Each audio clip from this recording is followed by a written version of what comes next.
Unlike a machine learning project, the output of a data science project is often a set of actionable insights, a set of insights that may cause you to do things differently. So data science projects have a different workflow than machine learning projects. Let's take a look at what are the steps of a data science project. As our running example, let's say you want to optimize a sales funnel. Say you run a e-commerce or online shopping website that sells coffee mugs. And so for a user to buy a coffee mug from you, the sequence of steps they'll usually follow. First, they'll visit your website and take a look at the different coffee mugs on offer.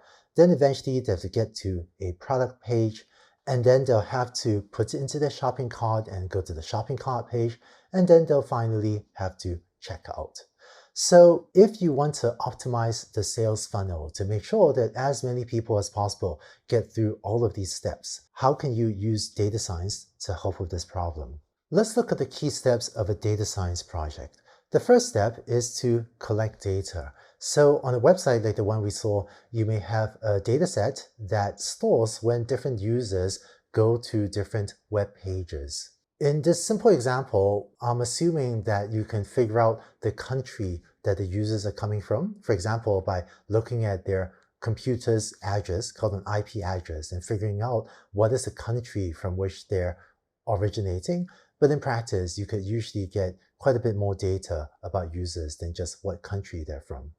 The second step is to then analyze the data. Your data science team may have a lot of ideas about what is affecting the performance of your sales funnel. For example, they may think that overseas customers are scared off by the international shipping costs, which is why a lot of people go to the checkout page but don't actually check out. And if that's true, then you might think about whether to put part of shipping costs into the actual product costs. Or your data science team may think there are blips in the data whenever there's a holiday. Maybe more people will shop around the holidays because they're buying gifts, or maybe fewer people will shop around the holidays because they're staying home rather than, sometimes shopping from their work computers. And in some countries, there may be time of day blips where in countries that observe a siesta, so a time of rest, like an afternoon rest, there may be fewer shoppers online, and so your sales may go down. And they might then suggest that you should spend fewer advertising dollars during the period of siesta because fewer people will go online to buy at that time. So a good data science team may have many ideas, and so they try many ideas, or we'll say iterate many times to get good insights. Finally, the data science team will distill these insights down to a smaller number of hypotheses about ideas of what could be going well and what could be going poorly, as well as a smaller number of suggested actions, such as incorporating shipping costs into the product cost rather than having it as a separate line item.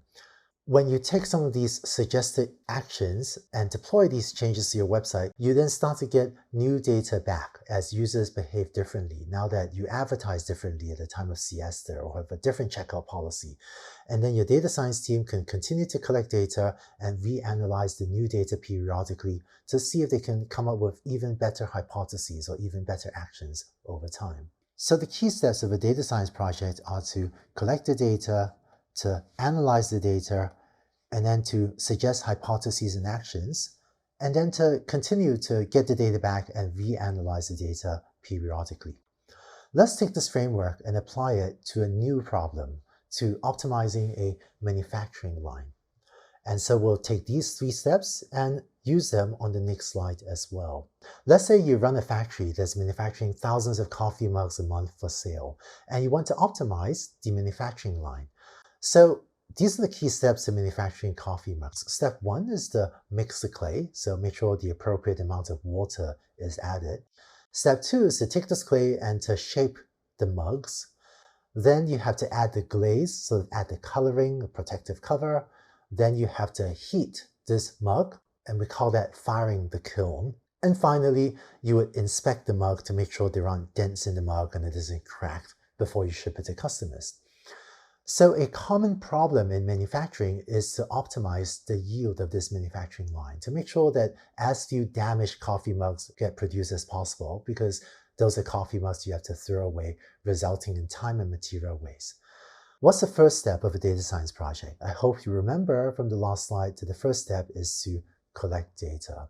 So for example, you may save data about the different batches of clay that you've mix, such as who supplied the clay and how long did you mix it, or maybe how much moisture was in the clay, how much water did you add. You might also collect data about the different batches of mugs you made. So how much humidity was in that batch, what was the temperature in the kiln, and how long did you fire it in the kiln. Given all this data, you would then ask the data science team to analyze the data, and they would, as before, iterate many times to get good insights. And so they might find out, for example, that whenever the humidity is too low and the kiln temperature is too hot, that there are cracks in the mug. Or they may find out that because it's warmer in the afternoon, that you need to adjust the humidity and the temperature depending on the time of day. Based on the insights from your data science team, you get suggestions for hypotheses and actions on how to change the operations of your manufacturing line in order to improve the productivity of the line. And when you deploy the changes, you then get new data back that you can reanalyze periodically so that you can keep on optimizing the performance of your manufacturing line. To summarize, the key steps of a data science project are to collect the data, to analyze the data, and then to suggest hypotheses and actions. In this video and the last video, you saw some examples of machine learning projects and data science projects. It turns out that machine learning and data science are affecting almost every single job function. What I want to do in the next video is show you how these ideas are affecting many job functions, including perhaps yours and certainly that of many of your colleagues. Let's go on to the next video.